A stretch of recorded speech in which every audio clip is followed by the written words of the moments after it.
Hey guys, it's Core Ross and welcome to my 3D printing channel. Today we are recapping a build of a mute jammer I did for my main channel, which is a gaming one all about Rainbow Six Siege. And I came across this mute jammer model on Thingiverse, link in the description below if you want to actually try making it yourself. And I thought I'd give it a go. It was quite complicated. I think about half size of the original and went ahead and built it. Had some issues with the 3D print. There was a few parts that lifted up off the bed when it was printing, but amazingly, somehow all went together very, very well. Also, the paint job ended up being very good. The great thing about the model is it's mostly black with a little bit of silver and a little bit of gold.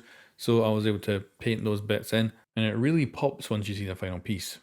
And yeah, overall, extremely happy with how this has come out. And this was also kind of basically 6 months after learning how to do 3D printing. This was a challenging build where I wanted to see if we could do this because I've been building a lot on this channel, but I've been very specifically printing mostly stuff that I can do quite easily. This was definitely a lot more complicated and I'm still failing in a few areas, but for the most part, I think I have gotten a long way. So I'm just loving this whole 3D printing thing, and definitely it is becoming a passion for sure. And it's actually something I kind of just stumbled into by accident. Basically, like the gaming YouTube channel, it was not supposed to be my main job or anything like that, and then it ended up becoming it because of circumstances when you get like laid off from jobs and stuff like that, and then suddenly YouTube kicks off and it's like, oh, okay.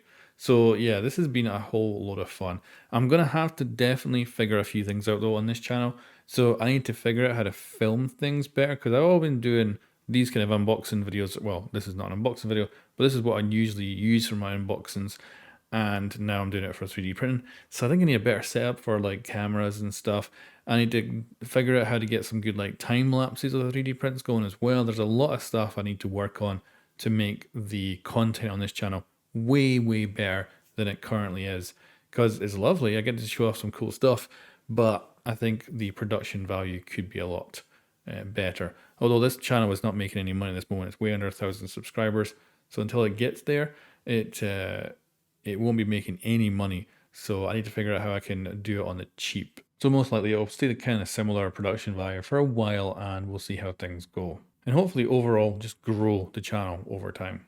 I'd also love to get into 3D modeling too. I think that's something I'd love to do because stuff like Rainbow Six Siege has a lot of different gadgets that would be cool to have an actual go at 3D modeling and figuring out how best stuff gets printed and assembled.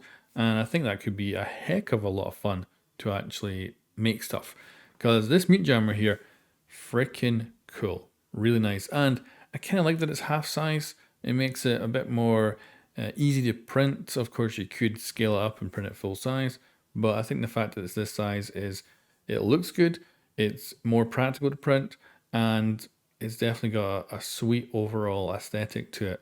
And yeah, really worked out incredibly well. So enjoy some high quality photos of this thing and let me know what you think of it in the comments below. And any recommendations for what I should be using for the future for increasing production value, creating 3D models, what is kind of like your best suggestions out there. But anyway, thanks for watching.